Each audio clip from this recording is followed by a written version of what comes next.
Hello and welcome back. Today we've got another £200 of the 10p type of hunt through, looking for the alphabet 10p's. We may also find some world coins and territory coins on the way.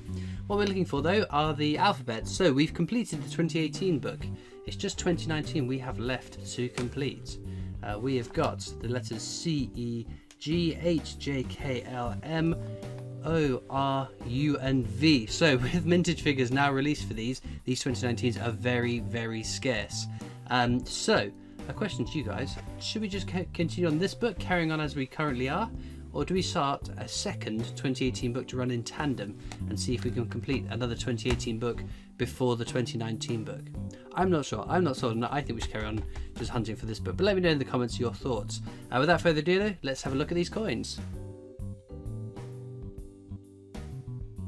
So let's jump into some questions then. First question comes from Stephen Patrick, who says, "Hi Christopher, Kai Ora from New Zealand. Enjoying your videos as usual. Daylight savings make joining your lives harder, but I normally catch the tail end. My question is there an easy way to select the correct country for coins from the Middle East? Regards, Stephen Patrick, Kia Kaha. Be strong." There we go. Coins from the Middle East, a little bit trickier. Through going through so many myself, it's made it easier to sort of spot what country the coin potentially is from. Other than that, I use the app Coinoscope. I highly recommend it. It was recommended by someone in the comment section of one of my videos a long time ago, and it just saves me so much time rather than having to guess and just try and figure it out, so that's a bit trickier. There's also a date converter app I use as well. So you just plug in what it looks like the date is, and again, from experience of looking through the coins, it's easier to figure out where the dates are on the coins to plumb in. But other than that, it's just keep practicing and trying, and you just have to watch one of my world hunts on a Sunday to see that even after over hundreds of weeks of doing this, I still get stuck on quite a few of them. So you can but try. Ian Pilgrim says, "Holy Toledo, what a generous giveaway. My question is, are you a fan of Breaking Bad and Better Call Saul? Fingers crossed for sealed bags of Qs." Breaking Bad, I loved, absolutely loved it. It's one of the best TV shows I've ever watched. Highly recommend it. It's a common denominator of people I've spoken to about it. I watched the first episode, thought, this is rubbish, I don't get it. And I came back to it a couple of months later, watched the first episode again, watched the second episode and was hooked from the second episode. And I've watched it with people as well, and it takes maybe 2, 3, 4 episodes to get into it, but once you're hooked, that's it. It just, the way the episodes end on a cliffhanger every single episode, it feels like it's like, oh, one more, just one more. It's like, it's 5 o'clock in the morning, I've got to go to bed at some point. But yeah, very, very good. Better Call Saul, nah, I didn't. I forced myself through season 1 and I think season 2. I might even have started the 3rd season, but I don't know. The character Saul was such a good character, and it was so exciting to see he's getting his own TV show. But the character that I liked in Breaking Bad, that was Saul, wasn't the same character in Better Call Saul. And I know everyone keeps saying keep watching it, he turns into it, but I'm just done. I've watched too many episodes, invested too much time, and not had that sort of reward. But yes, highly recommend Breaking Bad. It's so good. One of the best things I've seen on Netflix for sure. Dominic WG says, "Where'd you get your coin books from? I would love to get some like that." I just get them from eBay or Amazon, whatever is got the best deal at the time. You just search in coin collecting book, and I've actually started buying sort of Schultz ones instead of the collector books that I've been buying in the past. They're just more interesting colours. Other than that, yeah, no other reason why I picked them. Neil225 says, "A question. Are there any of the older out of circulation British coins that you are still seeking to add to your collection? Not the fancy gold proofs or anything like that." Yeah, there are plenty. There are lots of denominations I don't have many of. I think pennies I'm doing pretty well on. For example, half pennies I'm doing pretty well on. But there are so many coins. But I mean, pre-decimal it spans such a massive period of time.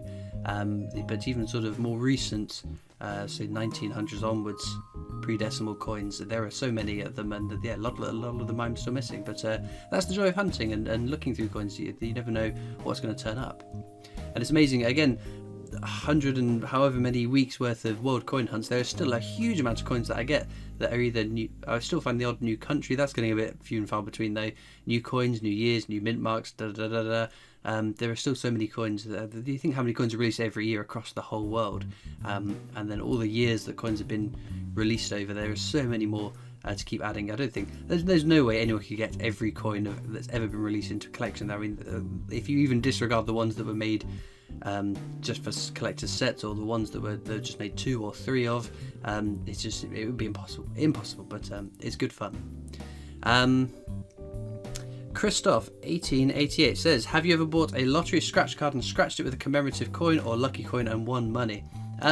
So I've never been a fan of scratch cards. I used to work in a newsagent, so I would see that the chances of winning anything even remotely worthwhile is just so slim and few. I just don't get the drive to do it. I would much rather spend my money on something. I still buy the odd lottery ticket every now and again, but which is equally as stupid as buying a scratch card. But I don't know. I think the problem is, if you look on the back of a scratch card, it'll tell you the odds of winning something, and sometimes they're not too bad odds. It's 1 in 5, 1 in 3, but they factor in winning your. So if your scratch card is £5 or £3, and you win £5 or £3 back, so you win what you've invested in that scratch card, they class that as a win, which I don't think so. I think if you factored out winning or breaking even on a scratch card, the odds would be just so much more slim. But yeah. That's the experience of working in a newsagent selling oodles and oodles and oodles of these stupid things, and people maybe once in a blue moon winning £100 on a scratch card, and it's just like not a very good return on investment. But they're kind of fun, but gimmicky fun. I wouldn't recommend. Through Paisley Eye says, what's your favourite coin that a subscriber has sent in to you? Wowee, well, I mean, it's not something I ask for. It's not something I encourage. If people want to do it, then fine. I wouldn't say no, but it's not something I go out and seek. And I'm very conscious that I'd hate for anyone to part with anything exceptionally valuable because you keep it in your collection. I've got plenty of coins. Why send me coins? But as I said, I'm very, very grateful for the people that send in coins have been sustaining my Sunday videos for absolutely months now. I did buy a new box of coins ready for when I ran out of my last bunch of world coins. I thought, you know what, let's go through the subscriber sent in coins.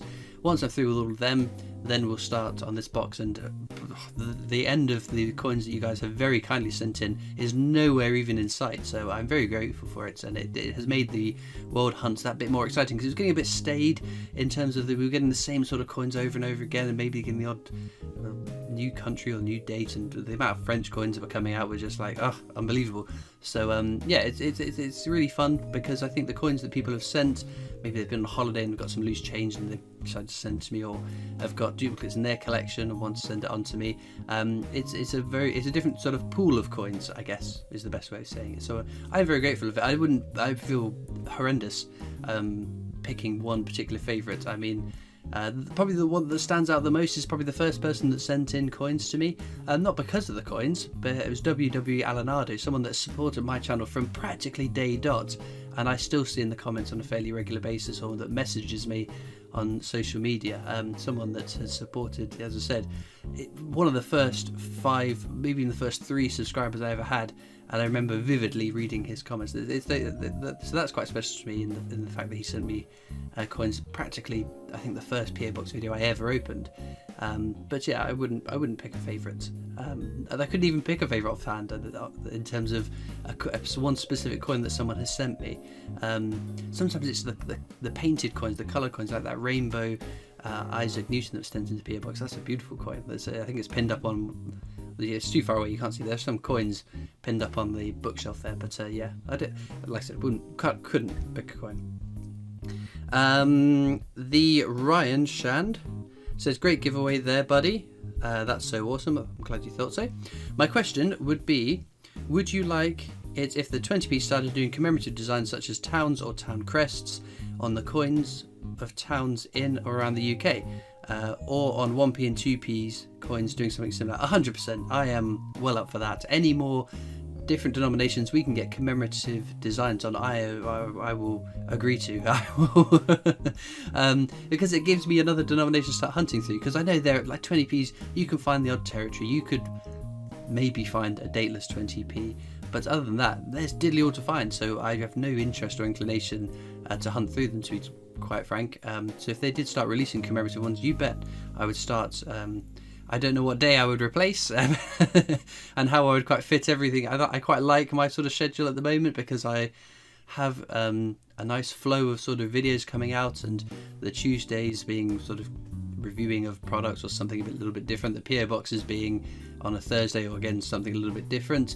I quite like that, and I think sometimes it's a bit of a struggle to figure out something to put up on one of those days if I don't have a new coin, or I don't have I haven't been to the PO box, for instance. But yeah, I think if I lost a day for another denomination, I'm not quite sure where I would start putting everything I'm putting elsewhere. So yeah, not sure. But yes, bottom line, 100% more commemorative coins. I'm with you on that.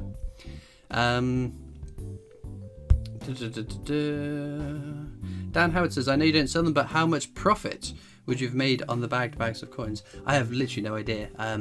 These were my Navy Centenary and Great Five Londons. I haven't even looked recently to see what they're selling for.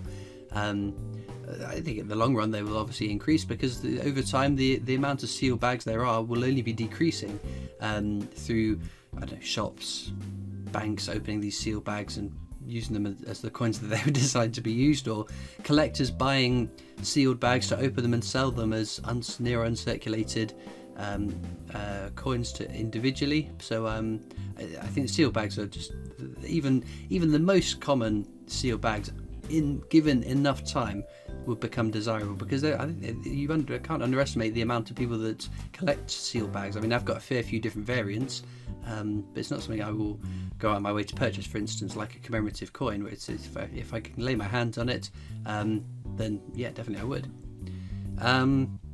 Stephen Carey says, do you have a 4p groat in your collection? I don't know offhand. I couldn't tell you. Maybe, possibly, potentially. Not 100% sure. I've got so many different coins in my collection in terms of the varieties of coins, outside of just circulating UK coins. There's a good potential I may have it. I actually didn't Laughter send a groat in the in the past. We've done sort of mystery coin bags that he's put together that I've purchased from him, so I think there might have been a groat in that. Now, casting my mind back, my memory is atrocious though, so take that with a pinch of salt. Coin Collector UK says, my question is, have you ever had an undated 20p? If so, did you keep it or get rid of it? No, I've never had an undated 20p. I've not found one. I've not bought one. I don't have one currently in my collection. Like I said, they make commemorative 20p's. I'll start looking for it. Until that date, I'm not hunting through 20p's.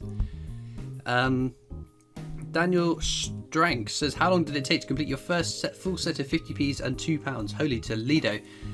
I can't even recall. It feels so long ago. We're on so many books forwards. The first 50p book, I got stuck on boxing and wrestling, and I think I found wrestling and then I found boxing in the next video, and in fact they were both recorded the same evening, bag after bag, and the feeling of finishing the book was pretty awesome. But that was, wow.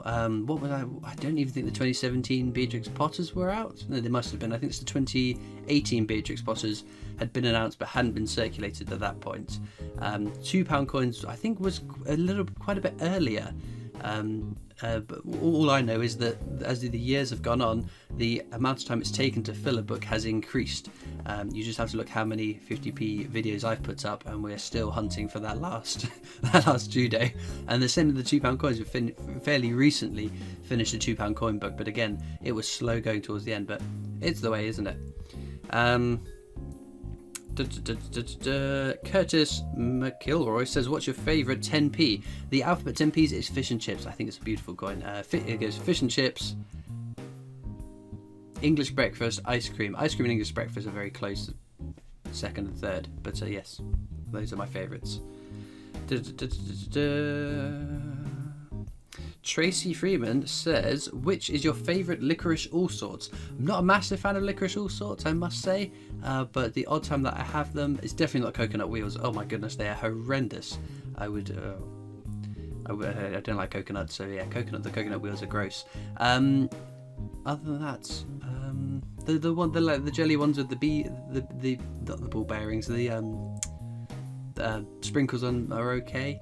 The Bertie Bassett I think is probably my favourite one, the actual Bertie Bassett, because the ones with the funny layers, maybe the one with the brown layer on it I quite like as well.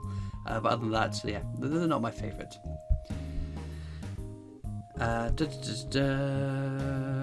Helen Marriott says, my question is, do you ever get days when you just cannot face editing another video? It must be almost a full-time, part-time job.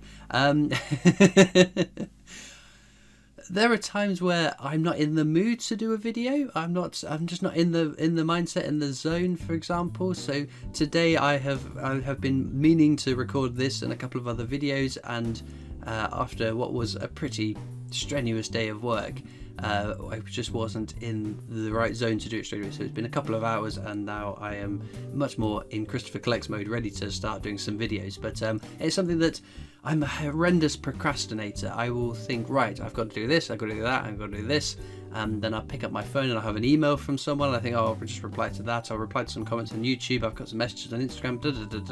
I'll just check the performance of my TikTok and end up watching 45 minutes worth of TikTok videos. I go on YouTube, and something will pop up in my suggested thing. I think, oh, that looks quite neat. So I'll just watch a little bit of that, and then the whole evening's disappeared. But yes, once I've started, that's it. I'm good. I will carry on going. And editing videos, I mean, the editing is, yeah. I think it's the World Coin Hunts sometimes are the ones that I think, here we go. But again, once I've got going, I got that momentum. I can keep going and getting. But in terms of the time I spend doing it, yes, it is definitely at least a part-time job. The amount of hours that I put into recording, editing, uploading, commenting to people, and whatever happens to be. I'm quite still enjoying doing the TikTok edits, because it's really therapeutic having I don't know, 15, my videos are generally 15, 16, 17 minutes long, upwards of sort of 20 minutes, cramming them down into 60 seconds. It can be quite savage having to cut little bits and pieces out, but it's very therapeutic to see the end result. I quite like it, so yes. Anyway, that being said, let's get back to the coins. Well, there we go, another result that we really wanted, but a couple of finds at least. A jersey 10 pence from 2012, and a Guernsey 2006 10 pence, which is fair enough. No alphabets today, but like I said, they're so scarce. Hopefully we'll have more turning up in future videos. But as ever, for those of you that watched this far into the video, you might be interested to know that I've got a Discord server. You can click the link down in the description to come and join that. Alternatively, you can catch me on Facebook, Instagram, Twitter, and on TikTok too. So be sure to head over and do the doodly doos and deedly dees you need to do on the doo-doos. And all that leaves me to do now is thank you so much for watching. I hope you've enjoyed, and I'll see you next time for more coins. Bye.